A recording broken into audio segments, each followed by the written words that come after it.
I don't see myself going out and like being a beer snob anymore. Why? What happened? It's too. It's expensive. Mm. A bottle of beer, of craft beer, is usually like you're hovering at like $15 to $30. Just for one bottle? Yeah, so it's like 750 mils, so like a wine bottle size of beer. Okay, got Right. you, got you. So Okay. it's like maybe like 4 servings, give or take. But once you crack open a beer, you kind of have to, you gotta get at it because in a day or two, it loses the fizz, and then you're just drinking syrup water. Yeah, I hear you. Whereas with the bottle of liquor, you spend, you shell out that 30, sometimes 20, but most likely like 40, 50. But it lasts. Southern California, yeah. Born and raised our DNA. Laugh and cry to what we say. We hit you with that wordplay. 4053. What episode are we on? D, they feeling like they be zombies, all dressed in Abercrombie. SoCal DNA coming in live. 8 o'clock on a Wednesday night. COVID got you sitting inside. Why not sip one and free your mind? Cheap thrills, popping pills, stack cash, spend it fast. Listen to all of Don's lies as Arjun act like he's surprised.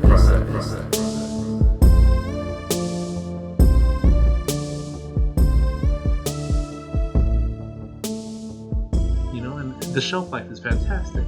By the way, like sometimes, when I go to like slickdeals.net or some other websites, Sure. I see these advertisements for like these whiskey decanters, like these very nice looking decanters, by the way. Like it could be like a fucking, what was it? There was like a gun. It was like a gun. What are you It was like looking an up? AK. It was like AK-47, like a glass decanter full of whiskey. There was another one that was a baseball bat. There was another one. There was another one that was like, it was like a diamond jewel for the centerpiece, but then the glasses were like also diamond, and you had to like tilt them on the side. And I know what you're talking about. Yeah. I'm just wondering though, like for somebody like you who's like a more avid consumer of libations than I am, does that appeal to you? Like, is that shit cool? Yes and no. I think having the decanters is nice because you could basically store your liquor in a very nice vessel, as opposed to the bottle that you bought it in. Basically, yeah, because sometimes you want to remove all labeling and all that because you want to say it's something else or something at higher price than what it is. Okay. Or sometimes you just want to ball out and showcase what you got, right? Like it's one of those, I don't have to twist open or pop this cork open. It's like, nope, let me get that glass like jangle going for you. But when it comes to the glasses, I know the like top ones that you're talking about where they kind of tilt on the side and like they're at 45-degree angles. Yeah, like what the fuck? Yeah, I used to think that was super cool, right? And then after a while, I'm like, man, after 1 or 2 drams, I don't know if I'm gonna be reaching for it correctly. Like that sucker's gonna tip. Man, that's gonna fall over for sure. Like it's gonna look like I pissed my pants when I just reach for it. So it's probably a no-go for me. I might try my luck with the baseball bat decanter. It seemed interesting. There we go. But this is great content, by the way. It's recording. It's recording. Oh, fantastic. So I guess we might as well do a formal introduction. Ladies and gentlemen, I have to apologize on behalf of SoCal DNA. It has been quite some time since you've heard our dulcet tones on the radio. Actually, not really on the radio. Just on YouTube and Spotify. Not yet. Well, we're going to get an AM station one day. We'll be in like the 2000s. The ones that like probably don't exist yet. Okay. Yeah, some like ultra low frequency FM, ultra high AM frequency. I hear you. So I think last time you guys heard us talk about something related to the NBA, and of course we're going to get into the NBA today heavily, but we were talking about this very new novel idea, this concept of purchasing NFTs, non-fungible tokens. Yes. And specifically we're talking about NBA TopShot, which has been all the rage. I mean, I've gotten multiple people into it. I have lost money in NBA TopShot as well. I have. I think so let's kind of just recap a little bit. Sure. From the last time we talked about it, NBA TopShot is essentially this this highlight reel slash trading card collection game where you actually have the opportunity to purchase these packs, and the packs can contain multiple moments of your favorite players, which you can then sell on a marketplace and hopefully get some profit out of it. Sure. Or you can be a rather impatient fellow like myself who, was not lucky enough to get a pack. But I Sure. thought to myself, you know what? I'm just going to buy moments that I like. I'm going to buy these highlights from the marketplace from people who did get packed and from Sure. people who were selling the moments from the packs. And, initially my strategy was I'm going to go low. I'm going to go really cheap, just kind of, see what it's like a little bit. So I buy, I think the first one, a Montrezl Harrell, which is no longer belonging to me, and we'll get into that later. And they got Andre Drummond, very, very, not really expensive cards or anything. And then I thought, I'm going to splurge a little bit. And I'm not going to reveal the exact dollar amount, but I'm going to splurge on a Series 1 Lonzo Ball. There we go. And I thought I was doing a solid because when I looked at the price history for this one, it had fell like nearly 25-30%. Like somebody listed it for really, really cheap in my eyes. And I thought, okay, so this is great. I'm going to buy it. I'm going to post it back on the marketplace and I'm going to flip it. And that's exactly what I tried to do. And I just shut off my phone and I just went and did other things. I was like, all right, cool. I'm probably going to see email, in my Gmail account saying, oh, you sold it. And then I look and there's no email. I'm like, oh, okay, maybe the Lonzo Ball fans are busy tonight. They're not really digging it tonight. And then I look at what's actually happening to the listing, and I noticed that, yes, I had the lowest price, the lowest asking price at the time, but somebody undercut me by $1. And I was like, oh, well, that's interesting. And there was no activity. Like nobody's actually buying any of these cards. So then I waited a little bit longer and I thought, you know what? Rather than playing this game, I'm just going to hold it for a while. I'm going to see what happens. So I take my listing off the marketplace and I just study it. I study what's happening to the Series 1 Lonzo Ball card.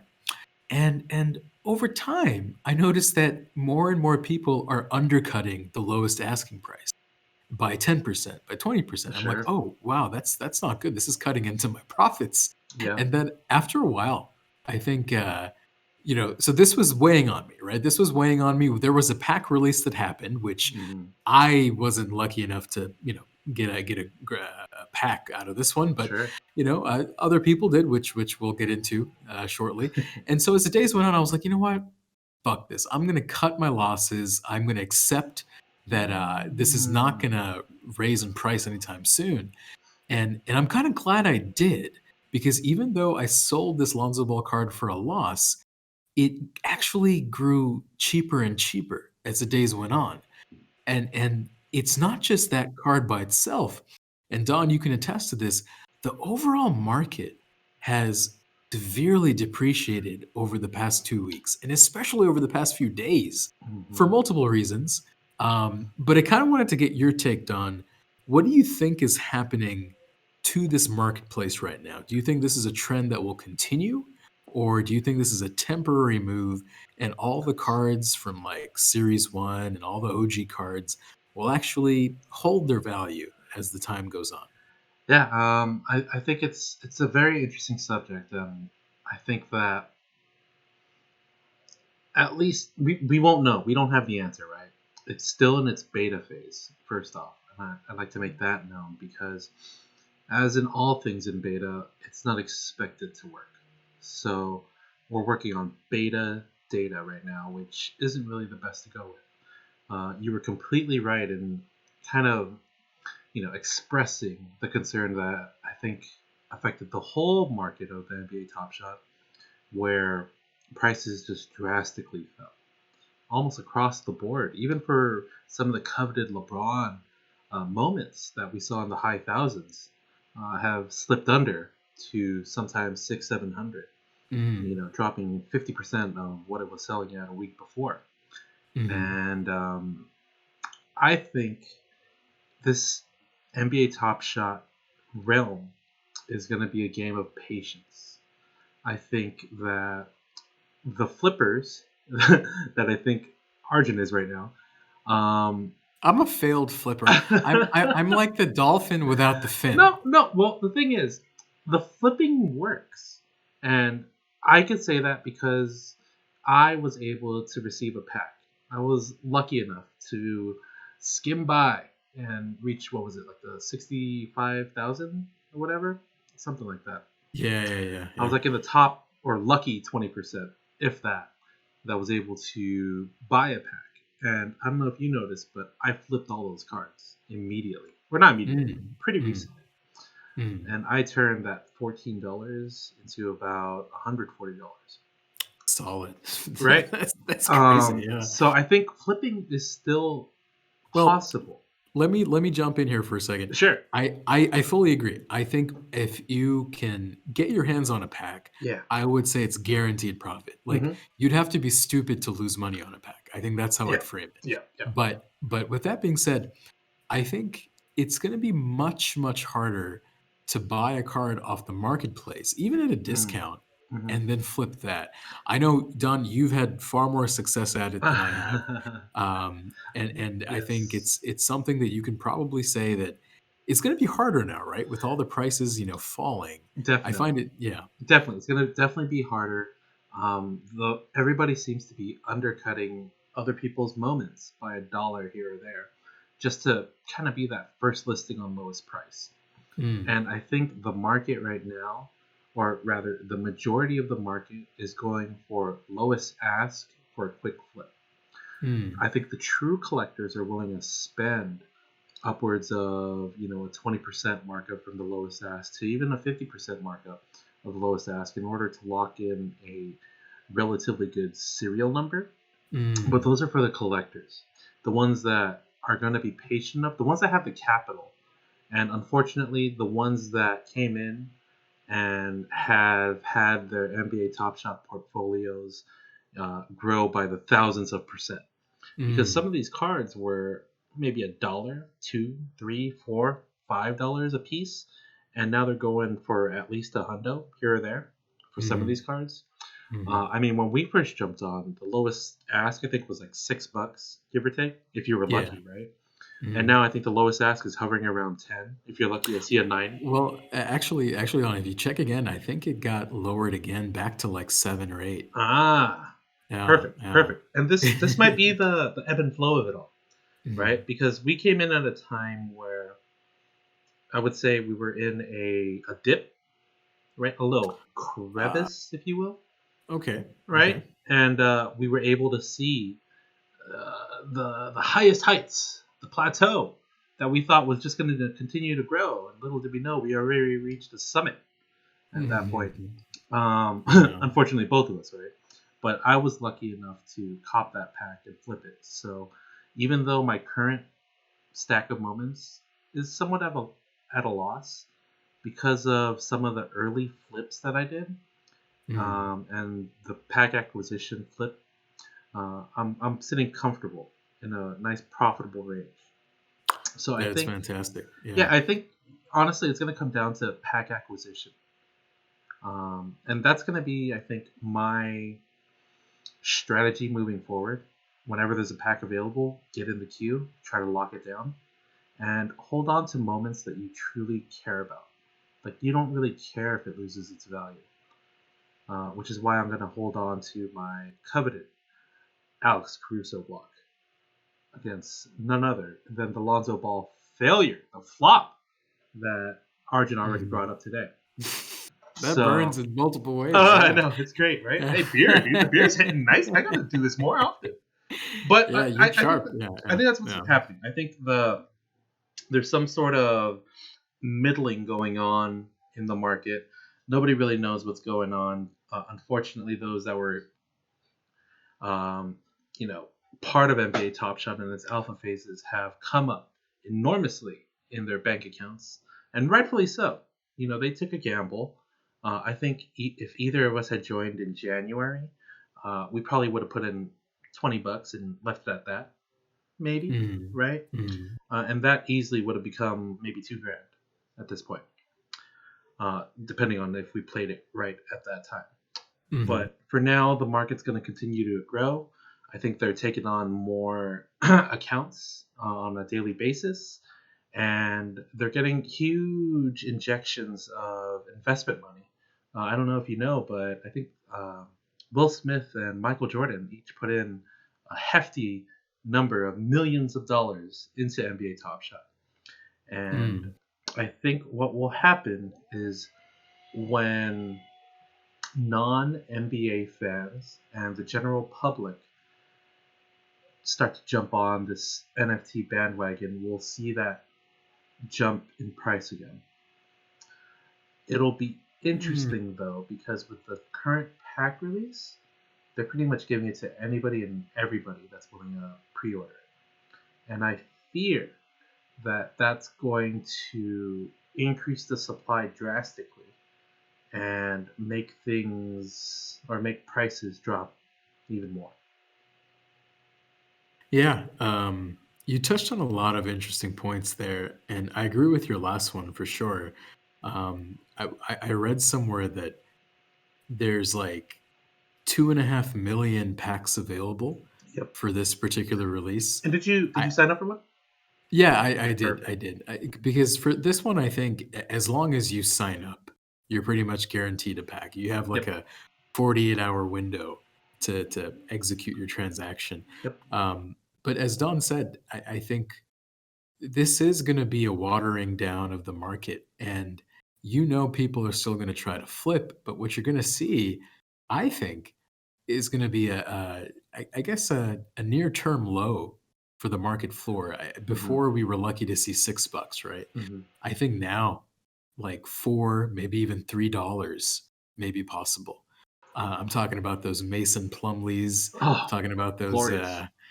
Well, I hate to say Jared Allen because I like that card. I like that block or whatever it is. But there's like a grouping of cards that tend to hover around like the market floor, and they're just going to keep going lower. Sure. But thinking back to like what you were talking about, like the collectors, the true collectors, I just wonder how many of them really are there. I feel like the majority of at least the newer people that join Top Shot aren't really there for the collecting aspect. Sure. They're there to make a quick buck. Yeah. They're flippers. Yeah, no, I agree. And the problem with that is these flippers aren't actually bringing a whole lot of new money into it. They have the same strategy that you're adopting, that I'm adopting as well, where you pretty much stay away from the marketplace and you wait for these pack drops, right? And so, I was thinking a little bit deeper as well. The timing of this most recent pre-order, right, was very interesting. For those of us, in the corporate world, we know that the end of the quarter, if you're going with the calendar year quarter, is like today. And I think they had some quota to meet. They were trying to get as much revenue as possible for this quarter to show their investors, to show Michael Jordan and Will Smith that, hey, look, this is the amount of traffic that we have. This is the amount of revenue we made off of these packs. And, this is a sign of things to come. And I think they could also see the writing on the wall that there was a bubble forming. And you touched on this. We were there at what seemed like a slight dip, and we were hoping it would keep, growing bigger. But we were there right when the bubble was bursting. I think the bubble burst. And now it's just collapsing. The whole market is in free fall. And what I'm hoping for is twofold, actually. Number one, I hope that this becomes a outlet, not just for flippers, but for collectors and for people who just enjoy the NBA.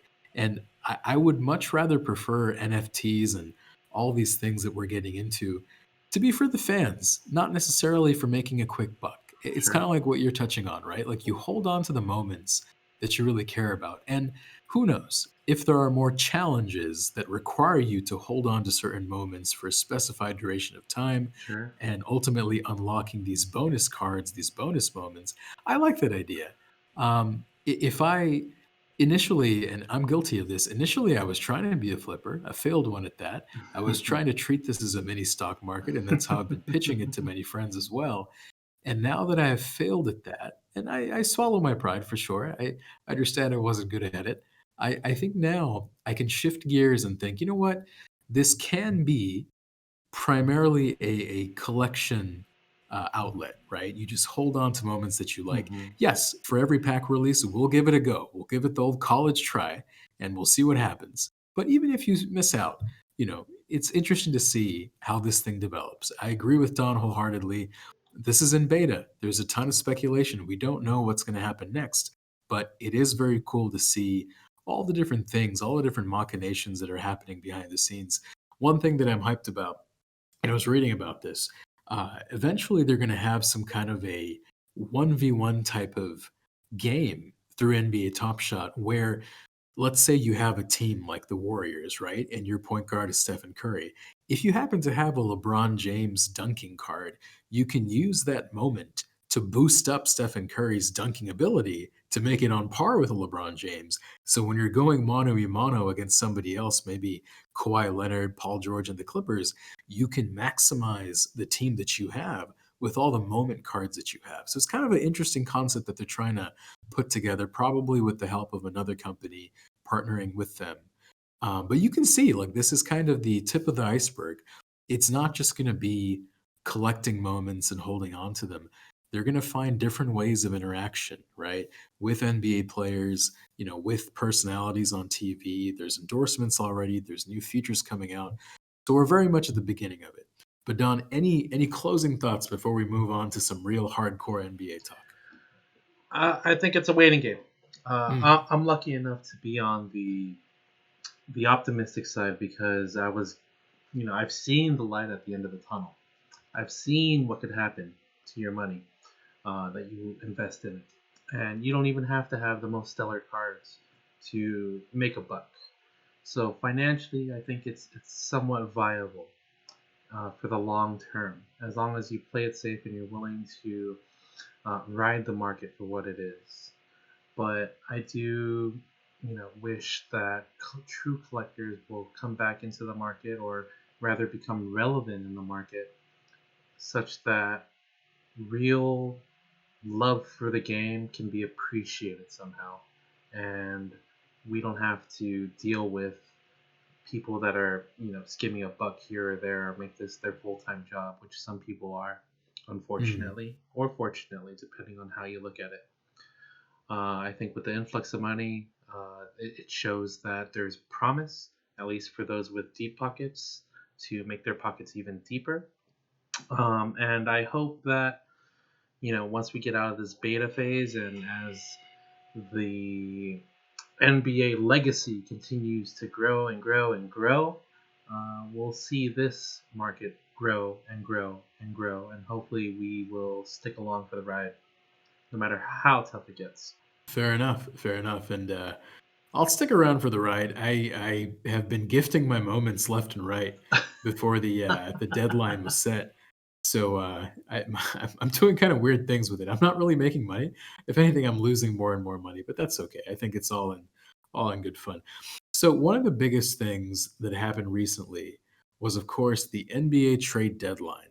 And it is weird to be talking about this in March. I don't remember when it usually happens. I think it's usually in February. But in any case, it was an interesting trade deadline primarily because some players who were talked about incessantly on ESPN, on TNT, radio, just whenever, actually didn't get traded. Kyle Lowry, who was projected to go to either Philadelphia, the Lakers, the Clippers, or any of the other 29 teams, he stayed put. He was not traded at the deadline. And another name who came up a couple times already, Lonzo Ball, he also stayed put. Sure. When all signs were pointing toward him being traded. As a matter of fact, I don't know if you know this, Don, but that day, the trade deadline day, the Pelicans had a practice, and Lonzo either pulled himself out or was pulled out of that practice about halfway through. That's almost 100% a sign that a trade is imminent, right?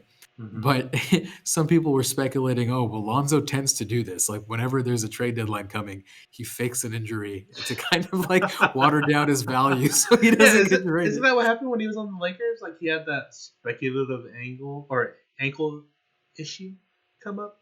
I recall something like that. But then, LeBron was like, nah, he's lying. Trade him. Ship his ass out. and the rest is history, as we know. But so in terms of the trades that did happen, Don, would you say the biggest one was what? Oladipo going to Miami? Yeah, I think that's one of them because Miami definitely need an influx. We all had high expectations of them coming on to this season, and for some odd reason, they haven't been as hot as we'd like. They kind of fizzled out a bit, and I think getting Oladipo is a nice injection of energy. It's nice to see that even though he got injured, he's still producing good numbers. At least when I was watching him on the Rockets, I don't know how he's going to work with the Heat. But when you have someone like Jimmy Butler there that's going to push your ass to new heights, I think we'll probably see some nice things out of Oladipo moving forward.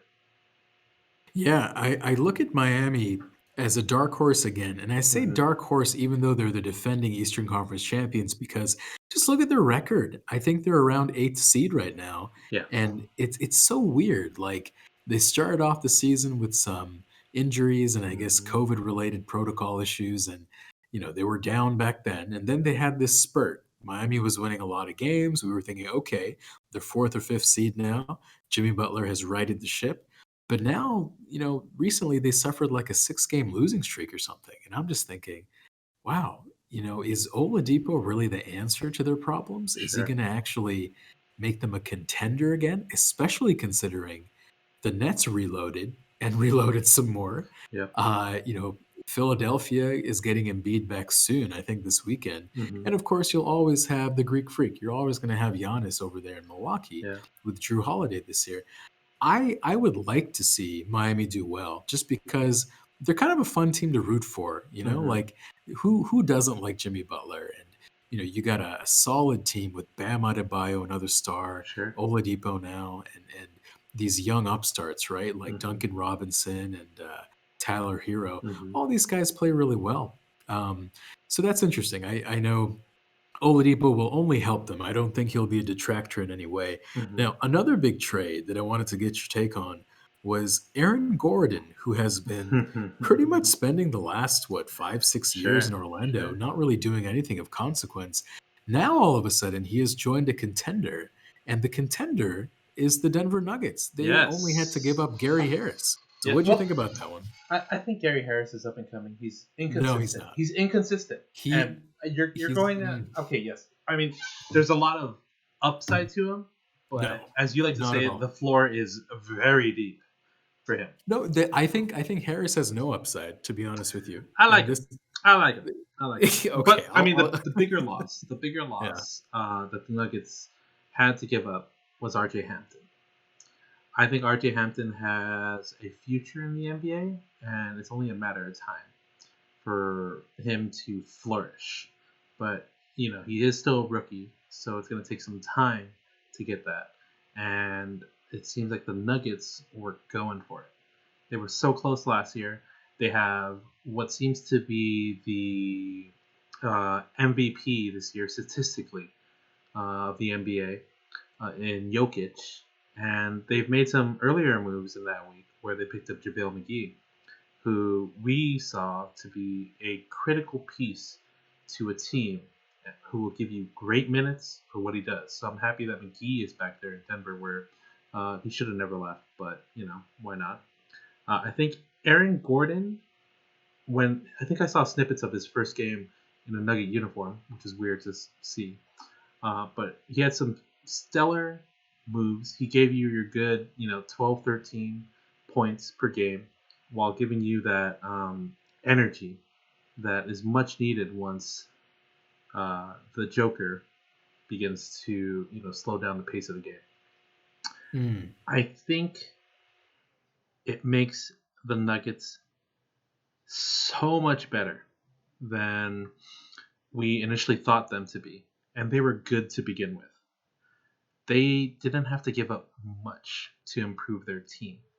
Their key pieces are still there. And I'm surprised that Porter Jr. is still in a Nugget jersey. I would think they would go after him if anything. But they didn't. They went for Gary Harris and RJ Hampton. So yeah, I mean that's the beautiful part about this. Yeah. I think the Nuggets' future lies with Michael Porter Jr. And now if you pair him with another relatively young guy like Aaron Gordon, Sure. That's a really good core, man. That's a really, really good core. And you get longevity as long as they're healthy, which is questionable for Aaron Gordon, but and even Porter Jr., right? if we're going to be honest. Mhm. But given their ages, the Nuggets will be, if they continue developing and continue getting better and better and better, the Nuggets will stay relevant for the next 7 years, I would say. I would never, in today's NBA, I would never prognosticate that far into the future, but I would say next few years, like next 2 or 3. Next Sure, 2 or 3, sure. that's fair. But I wanted to bring up something now about the Nuggets. Given their roster now and given all the praise that you showered over Aaron Gordon, Mm-hmm. how do you think they match up with the Lakers? Tough to say. So we need to bring it up. The Lakers also made some moves recently, and we were lucky enough to acquire Andre Drummond, who's wearing Derek Fisher's number. Is it number 2 that he's rocking? He's rocking number 2. I haven't seen the game yet, but Hmm. maybe. I think he's rocking number 2. I saw it at least on a couple posts where he's rocking it too. Okay. I think when we're healthy, you could never count out LeBron James. We've seen it in the past. LeBron James can will his team to a win. I won't say the championship, to a win when necessary. And given that we have some great side pieces, it's sad to say it's a side piece, but we have Anthony Davis, who hopefully, upon healing up his body, will come back into postseason form that we need him to be at in order to hopefully. Well, I thought they were going to drop in standings more, but unfortunately, or fortunately, they're not. We need him to be at that caliber, running on all gears, or at least getting close to it and showing us that he could do it in order to make a deep playoff run. I think that this year we are relatively stronger, but we're older. I think we have Harrell, who's been putting up solid minutes and has been getting the exposure necessary that he well deserved. He's not a six man. He could do really well as a starter when given the right tools and players around him. I And agree, but wouldn't you say we got younger, Tom? did we? Yeah, because look, we lost We some of gave, the older guys, but we right? gave We up. We gave up lost. Cook, our young guard. We just dropped his ass. like he. Well, I mean, Cook is really an afterthought. I didn't even count him as part of that group. I was thinking of, we lost Rondo, who's an Sure. old guard. Who's We on the lost Clippers now? Right. We lost Dwight Howard, who's also on the older side. Sure. And we lost McGee, who is definitely over 30, 31. We got Mm-hmm. Schroeder, who I think is a bit younger, and we got Harrell, who is also a bit younger. Sure. And, Well, the thing yeah, is, the go ahead. Lakers kind of fucked it up because Schroeder was involved in some trade talks. So Schroeder is now not a. I mean, it's tough to say how players react when they know they were involved in trade talks. I think Schroeder came on to the Lakers with the idea and mentality that, hey, they wanted me here and I'm part of this championship caliber team. I know that I'm a replacement for Rondo, but I'm an upgrade and yada yada yada yada. I'm coming off of a great season, so I'm going to contribute. But when you're involved in trade talks, it's one of those, well, were all those things that I just thought true? Am I just trade bait? Am I, an afterthought to this Laker legacy? And it could be detrimental to the performance we hope Schroeder will provide in the future. Right. And the answer to all those questions is yes.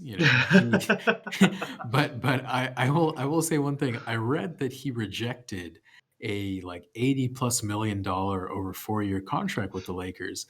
And I started thinking about that. Like, I know the salary cap this year is not what it used to be. Meaning, Sure. like, whenever I think of these salary contracts, my mind is always 5 or 10 years in the past, where, let's say 25 mil was a really, really good contract. It's Mhm. almost max. Mhm. But now a max is closer to what, like 40, 45 mil, Yeah. maybe even 50. Yep. So 20 is about a half max, let's say. Sure. And then I have to think, is Schroeder worth a long-term half max contract? If And he was performing as he was in OKC, yeah. that's a lot of money to allocate toward I would say a point guard that's bottom 15 Yeah. in the league. You got like a cutting point guard that is a lesser version of Russell Westbrook, sure. But So- you're getting Russell Mhm. Westbrook, who I'd say maybe about 70% of what Russ can bring. No. Okay, 60? No. What? Oh, well, either way, you're getting them at half the price. I'd say that's a pretty good deal.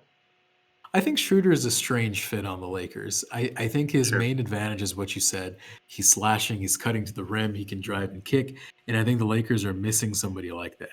LeBron can do it, but it's tough to expect him to do it every single drive. Schroeder can. But I just worry that, Schroeder not being the best shooter Sure. will actually hurt us in the playoffs. Sure. And in the absence of a Rajon Rondo, which of course the Clippers now have the pleasure of starting or possibly having come off the bench. Sure. In the absence of Rondo, I don't know how well Shooter will work from like 3-point range. When LeBron's doing those driving kicks, who's he going to kick it out to now? Kuzma! Man, Unfortunately. Kuzma is interesting. He's been given more of a spotlight now because I guess by default, right? AD's out, LeBron's out, somebody has to score, and Kuzma seems to have taken up the mantle. And watching him, and I have been watching a little bit of Laker action recently, watching him is kind of infuriating because sometimes he is just great. He hits the three, he takes a tough shot and he makes it, and he maybe plays some defense now too, which he improved upon this past year. But then other times it's like, what are you doing? Like, why did you pull up from 40? Yeah, no, I agree with that. And sometimes when he makes those mistakes and he runs away, you can see it on his face. He's like, yeah, I fucked up. Yeah, all right, play it off. You're cool. I'm gonna play it off. You're cool. Camera's on you. Yeah, why don't you go change your hair color another time, Kuz? That's another thing. I know it's pity. Like I know it's really petty to talk about this stuff, but I just found it interesting. Like one week I saw Kuz with black hair. I'm like, all right, that's his natural hair. Next week he's blonde, and then he's back to being black hair, and then now he's blonde again. That's very interesting. It's indecisiveness. Just like his shooting. It's just an embodiment. Yeah. And all right, well, to continue on the younger side of things, I agree with Harold. We got younger, and we got a great amount of athleticism we needed. A nice bully that we need in the paint. Harold's not athletic. Are you kidding? What are you talking about? Hey, he can jump higher than me. That's athletic to me. We lost so much athleticism in McGee and Dwight Howard. Oh, yeah. Well, all right. Now, what I wanted to bring up then to showcase that, we did lose more athleticism and got older. Where's Gasol? Well, Gasol was supposed to be, in my opinion, a bit of a stopgap solution. Like we trot him out there for 15, maybe more like 10 minutes a night, sure. and he'll stand at the top of the key, hold the ball, wait for everybody to run around him, and he'll just throw it out to somebody. Like he's not going to roll to the bucket. He's more like a pick and stand type of guy. He's a pick and pop, but when he pops, he doesn't jump because the Achilles is holding on for dear life, so he'll just pass it away. Yeah, man, if he pops, that Achilles is going to pop too, man. It's not going to be fun for him. Oh. But speaking of these bigs, I know we got Drummond now, but let me read you an update from RotoWorld that you probably haven't read yet. Andre Drummond won't return to Wednesday's game after leaving with a right big toe contusion. He was clearly in a lot of pain, and it will be interesting to see if he's able to play against the Kings on Friday. He lasted just 14 minutes and finishes with 4 points, 1 rebound, 2 assists, and 1 block on 2 of 6 shooting. He was also winded and sweating profusely just 1 minute into the game. Hey. Well, to be fair, the weather is getting quite dry and hot. Oh yeah, nothing like that hot, dry weather inside Staples Center. Oh yeah, I remember every time. Let me defend my boy, man. He's not a real fish, okay? So he's trying to be a fish. That's why he's getting all wet. So you gotta, he's got to shake off the cobwebs. It's unfortunate. It's always the big toe, right? The big toe, fucking him up. It's probably some gout. He's probably got some gout going on. He might have some gout. Let me just read this whole sentence fully, and then I'll stop. He was also winded and sweating profusely just 1 minute into the game, despite reportedly being in the best shape of his life. That, ladies and gentlemen, is called bullshit. Hey, well, it's the media spinning it. I think there's whoever wrote that is a Laker hater, and rightfully so. We are the defending champs, and every jab you can take, go ahead, send it our way. That's fine. The Western Conference right now, given that there's going to be a play-in tournament, I have no fear that we will at least make the postseason. Because even with these injuries, we've had some nice players rise to the occasion, and I'm sure you'd agree with me. Aren't you excited to see THT doing what he's doing? Actually, yeah. I didn't really follow THT too much last season when he Yep. was a rookie. Well, because And part- we never yeah. saw him. We never saw him, exactly. Like, I was like, didn't we draft a guy with Talon Tucker, PJ Tucker, something like Yeah, this? he came in And to dribble the ball like the last 40 seconds, and then yeah, that was it. like dribble and then stand in a corner Yeah, and then wait yeah. to handshake with everybody. Yeah. So Taylor Horton Tucker, although recently with LeBron out, you would think that he would get more touches and be really showcasing his ability. He hasn't been that spectacular recently, but Sure. he has shown flashes of brilliance. And I think I talked to you about this before. He reminds me of a Tyreek Evans in some respects. The one thing I recall about Tyreek Evans, especially his rookie year, when he averaged 20 points, 5 rebounds, 5 assists, I remember he was so adept at going to the rim and finishing. That was his number one skill. Like, he was better at it than 10-year vets. Sure. And that's not easy to do. Taylor Horton Tucker, due to his, let's say, unique body structure, his frame and his length and his lankiness, and kind of stockiness at the same time, Yeah. he's able to use his body to contort around defenders and finish at interesting angles around the rim. So, Oh yeah. yeah. It's those long arms, man. He has the core of LeBron, who's gained a little bit of weight, or rather the core of Zion, rather. The core of Zion, the legs of JJ Barea. Legs, and then the arms of like a Boban or something like that. It seems like those absolutely. arms he could scratch his knees if he wanted to standing. That's how long those arms look, and it is weird because we've talked about this before. If you play 2K, long arms, you're not supposed to be able to dribble. You're gonna get stripped quite often. But for THT, it's deceiving because he even has a high dribble, which I don't anticipate with someone with such long arms, and he makes it work. So, I'm happy to see that happen. I'm happy to see that youngster growing. I thought he was trade bait, and he kind of was, but then I think the Lakers saw, hey, this guy's actually pretty good. He's a keeper. He's our Kuzma from last year and the prior year. So hopefully it doesn't turn out to be the same story with that. Well, the one thing with THT and I guess players that have cheap contracts in general, I think even if they don't turn out to be that great, if you can work them into a good rotation piece, it's a huge boon to your roster. You look at a guy like Alex Caruso, who's not making a lot of money, but he's solid, and I think any team would love to have him as a role player coming off the bench.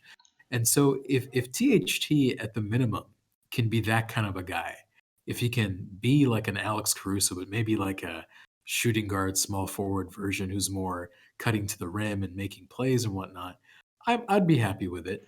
I would just like to see him get more minutes, to be honest with you. I feel like during this stretch, without LeBron, without AD, they should start him. I don't think he should be coming off the bench. I want him to be starting, and I want the ball to be in his hands, because what better way to learn the playmaking role, the point guard position in the NBA, which is the toughest position, than to do trial by fire, right? This is what Jason Kidd did for Giannis Antetokounmpo back in Milwaukee when Kidd was the head coach. And look at how good Milwaukee came out. Well, not Milwaukee. I mean, Milwaukee's not that great, but look at how good Giannis came out to be, 2-time MVP and Defensive Player of the Year, reigning and defending. If he can do that, and Kidd is on the Lakers now, if assistant coach Kidd can convince Frank Vogel to put the ball in THT's hands, I'd be happy. I'd like to see him blossom. Now, there were a couple other moves that happened around the trade deadline, including in the buyout market. One of which was Blake Griffin, of course, going to Brooklyn. That happened a little bit before the trade deadline. And after that, another big, a fellow big, LaMarcus Aldridge surprised everybody. Did not go to Miami, did not go to LA, went to Brooklyn. What do you think of those two moves, Blake Griffin and LaMarcus Aldridge on the Brooklyn Nets? I think they're old. I think they're on their last legs. I think Mm, this is a move that the Lakers had in the 90s and early 2000s when they acquired Gary Payton and Karl Malone, who mm, were well at the tail end of their career, trying to make a swan song of their last days dribbling a basketball. I think Blake Griffin, it was nice and refreshing to see Blake dunk. His first play, or rather his first point as a Brooklyn Net, was him driving to the rim and dunking. I didn't expect that out of him. I didn't know he still had those springs. mm, So to see that, that's fantastic. It's great for him. As much as I hate that he was a Clipper, he was an entertaining player that seemed like one hell of a guy and one that you'd want to at least hang out with, share a beer with, or dram with, mm, mm. and deserves a chance at a ring. I think the way that he was treated when he was shipped off to Denver, or sorry, not Denver, Detroit, Mhm. was unfair, but the right move for the Clippers. Um, so to see him get an opportunity to at least taste victory, it's worth it. And I don't think, I mean, he's definitely got a boost of energy. He's more excited now, and there's a little pop in his step. But we'll see when the next pop happens to his back, which will happen sooner than later, I think. Wow, that's kind of mean, isn't it? I mean, he's It's healthy mean. now. It's yeah, but injuries happen when we least expect it. And the Mm, older you get, the more frequent it happens.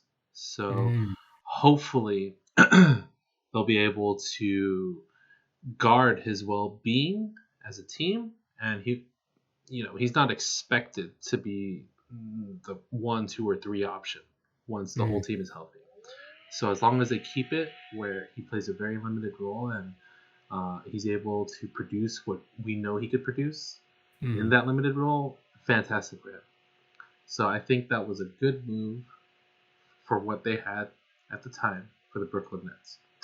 When it comes to LaMarcus Aldridge, that to me is not a good move.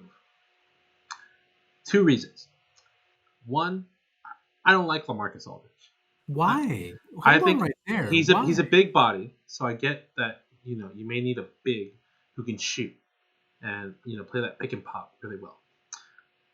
I don't like the way he plays defense. I think he's very, very flat-footed. He's very, very stiff, which is some things you expect of a big man.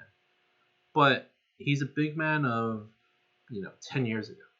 Right now, you need an agile big man. And this brings up my second point as to why it doesn't make sense. They had an up and coming big that is now going to be hoping for minutes in Claxton. Claxton was showing fantastic and phenomenal performances for the Brooklyn Nets. He's agile, he's young, he's athletic, and he is more exciting to watch than Aldridge. I think Brooklyn is doing their team a disfavor in trusting the veteran LaMarcus Aldridge than letting this youngster come in and ball up.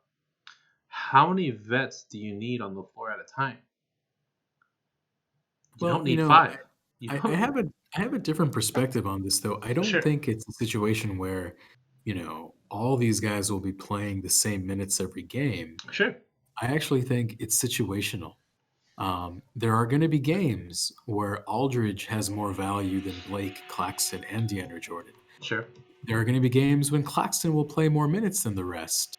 And I think it's a luxury rather than a detriment to the team to have a stable of these bigs, wouldn't you say? Yes and no. This is a young guy you're working with, and he's just been shown what getting minutes can do for his career. To hinder that growth means, I mean, Brooklyn's all in for this year. It makes sense for Brooklyn in the immediate term, but to me, to treat a youngster that came in and held your team together and kind of gave you a stellar performance. But what's so hilarious about what you're saying? Yeah. You realize this is exactly what they did to Jared Allen? No, I know. I get it. But I think Claxton is a better player than LaMarcus Aldridge. Right. That may be true. So why get LaMarcus Aldridge? I mean, maybe it made sense because, hey, we're gonna get him so that nobody else can get him. Hey, it also makes sense if we could spread out the minutes of our bigs that we know may fall, and we also need another big to, make it to the East if we got to go up against MBE. That's right. Better, right? But I think Claxton could have done that. I really, truly do. And I'm jealous. I wish Aldridge came to our team 2-3 years ago, or 4 years ago. I don't even remember when that was like the talk. But ever since he did that, I'm a little bitter about that decision he had. So there's a bit of a bias that I need to at least mention. I understand the bias, and I also understand your appreciation for Claxton's game. I think you're a very strong advocate of his. I just think it's just a different way of looking at it. I think yes, whenever you have a contending team, you are going to sacrifice the development of the youth in favor of winning now. That's kind of a given. Every team does that. But beyond that, I think Claxton is fairly new. Like, I don't think you even knew who he was a few months ago. And so it's just a matter of like... I'm waiting for his TopShot moment. That's what I'm waiting for. I think we all are. But I think it's just a luxury that Steve Nash can play around with. He can see, and to be honest with you, it's possible that Aldridge doesn't even get playing time every game. Like, he could be sitting on the bench some game. Yeah, no, it could be the same situation that we had with the Lakers last year, right? It's purely situational when we use our bigs when we do, right? Like McGee didn't even see the finals, I think, right? If I'm right did there. He really? He just see it, or he probably saw it from the bench, right? maybe that's true. Yeah, I think it's you brought up a great point too. I think it's kind of like addition by subtraction in a way, where you're subtracting Aldridge from being part of any other team. Sure. And in that respect, you take him away and you kind of have him on your team. And he may not get used too much, but he's still a benefit in that regard. Sure. I wonder now how much of a bloodbath the Eastern Conference is going to be, because I do like Miami, even though their record doesn't really show it. Sure. I think they're a dark horse. Giannis is always going to be around, and with Drew Holiday now, it adds a different. And PJ Tucker, how could I forget the big four going on over there? So those boys in Milwaukee will always give people a hard time. And hey, he could play a big if he wanted to. We've seen it in Houston. He can play a big. I think he's probably best buying more shoes. I think at this point he's better known to be a shoe collector than an actual NBA player.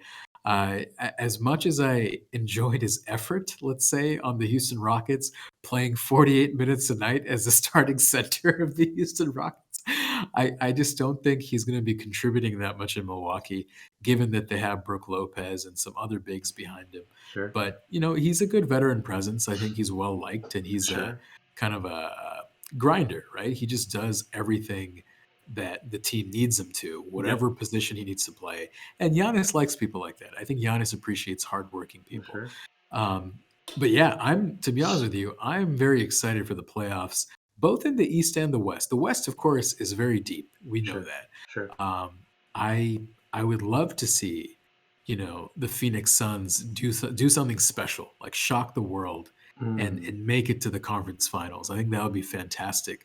Great story for Chris Paul. Great story for Devin Booker even. And as a matter of fact, Booker's been playing better recently. He's heating up at just the right time. I think he dropped a season high 45 and another W. So he just keeps smoking right now. He's fantastic. Mm. And I just wonder, out of all the teams in the West now, and I know we spent time talking about the Nuggets after the Aaron Gordon trade, which team in the West do you think gives the Lakers the most trouble? Clippers, of course. Clippers are always going to be a contention and a thorn in our side. Mm.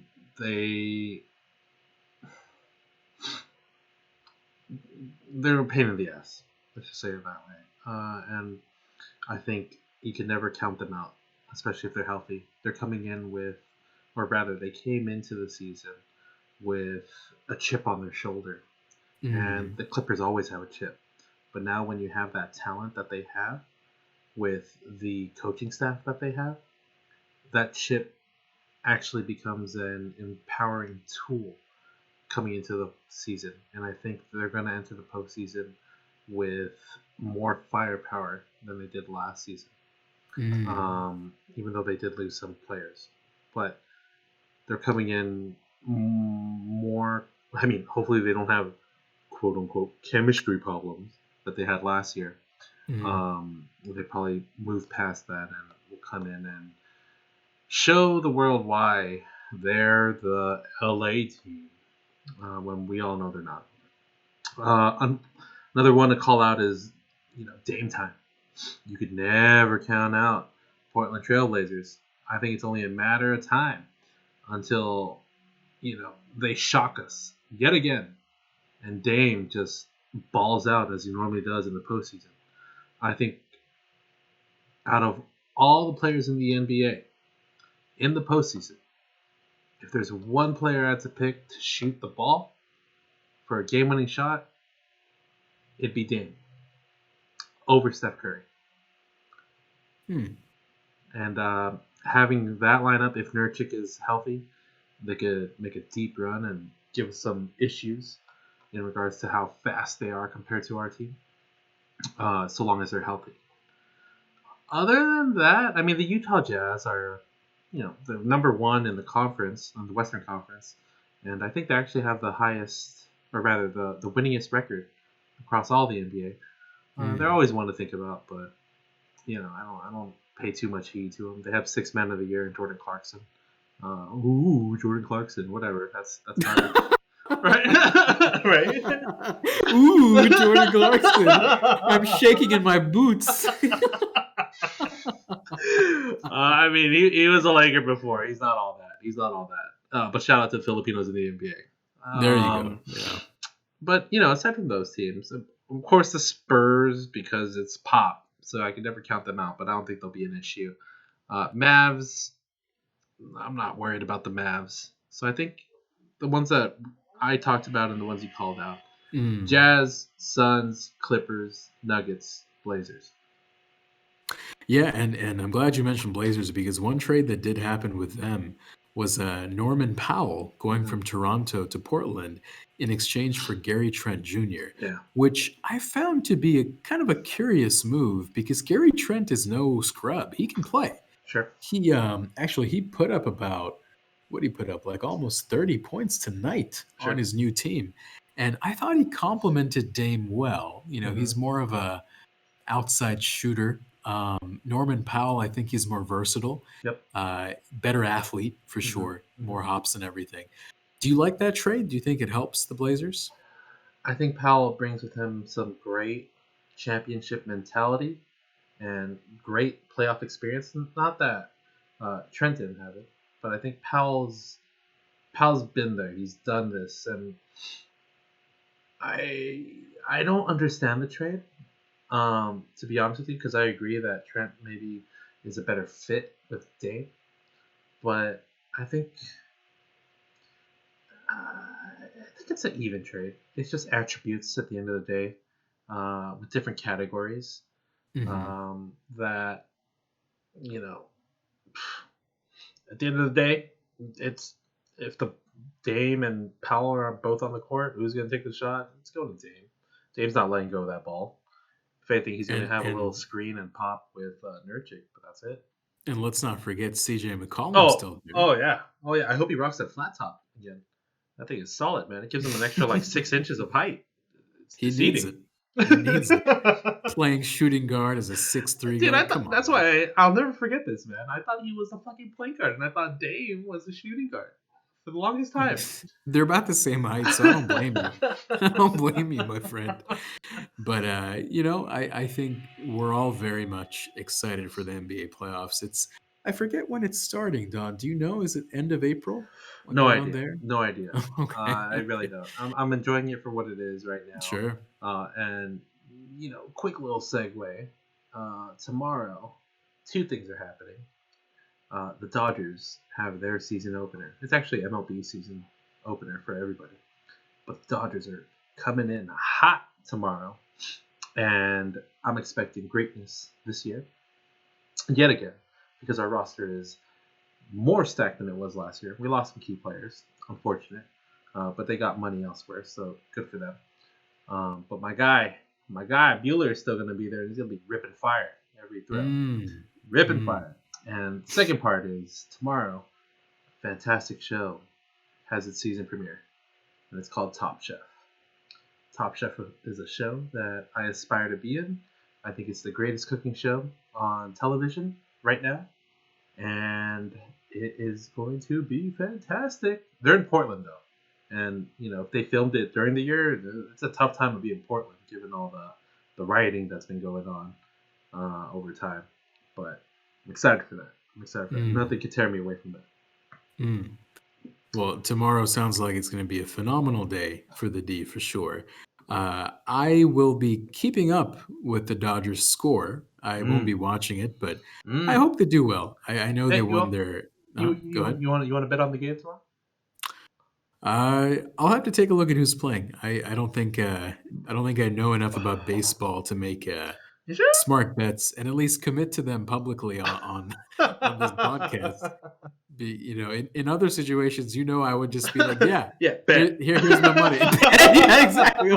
Like what? Oh, A is playing B. Yes, bet. I'll bet on B. No, not even that. You'd be like, you pick. I'm like, okay. Sure. You like how I basically show total lack of interest in these UFC cards, and I'm like, all right, yeah, you pick all the guys you want, and then I'll get the leftovers. Oh, and by see the what way, happens. there was a champion was crowned this past weekend in Ngannou. Yeah, man. Yeah, that's your guy. He fucked up Stipe Miocic, man. Dude, that was your guy. I don't know if you remember the first time we bet. Yeah, man, that dude has a fucking fist of iron. Fuck that. I would just bow to him immediately. Like, nah, man, I'm sorry. What do you want? You're here. Have a moment. It's on me. Have a moment. Yeah, here, some guy, some loser gave me mantras. You can have it now. It's your moment now, Ngannou. But Ngannou, he's a great fighter for sure, and I knew that he would be good when I looked at his reach. Sure. Remember, the one way we were picking the fighters last time, many cards ago. I was basically going up and down and finding, okay, this guy's the longest reach, he's gonna win. For sure. That was my science. That was my science to it. But I heard his interview a little bit on First Take the day after he won, or 2 days after he won. Very humble. He was a very humble guy. Yes. And I'm looking forward to what he can do in the league. I hope he keeps knocking people out. Yeah. Those fists. That's crazy. Stipe has a chin of stone, and he has an iron chin. Some would say, and for Ngannou to do that shows how destructive this very peaceful man can be. So, hopefully he holds the crown, or rather the belt, for a very long time. But I wouldn't be surprised if some up-and-comer comes in and we bet on it. And of course, I'm gonna, moving forward, bet against Ngannou moving forward, just because that was your guy. So I gotta find the next guy that's gonna take him out. Yeah, I think I've come to a realization too. I think with you, since you're so good at winning bets against me, I think I'll have to take a more vested approach when I make these bets. I think I'll have to do some research next time there's a UFC fight on, or perhaps, you're probably keeping up with this more than me. Who's in the Final Four right now for NCAA? You're not going to believe it, dude. UCLA made it. UCLA upset Bama and I believe Michigan. It That's is right. That's right. ridiculous. I'm excited for it, man. Let me look it up. I just know UCLA. All right, so we got kind of expected. We have Baylor against Houston on one side, and then we got UCLA and Gonzaga. Oof. I think that's something you and I will talk about after this podcast. I think so. I think so. We will talk about it for sure. Meaning I will lose some money about it. I'll let you pick this time. That's the best part about it. Oh God, that's even more dangerous now that I've thought about these two teams. But no, I this is exciting time in sports for sure. A lot of things happening. Baseball Sure. starting up. We got the NBA in full force after the trade deadline. Teams getting comfortable building chemistry, Sure. and we got the NCAA March Madness happening after a year bereft of it. So I think it's very exciting. I think we have plenty of things to touch on, and we may have some surprise musical episodes. Not really musical, but music to be shared with our many fans, coming out sooner than later. So look out for that for sure. And of course, you'll get some NFT talk, some NBA TopShot talk every now and then. And who knows? Maybe we might even have like a pack opening live on the podcast. I'm not sure how exactly we'll pull that off. That'd be sick, though. Yeah. I think it may be in the cards, but until next time, sorry we couldn't do the Cowboy Bebop this time. I know probably 50% of our fans are looking forward to that. We will try to appease you next time for sure. But until then, spend your money wisely and don't be dumb like me. I can't follow that up with anything. How do you follow that up? Like be like Spike, go for the bounty. I don't. Yeah, we'll end on that one.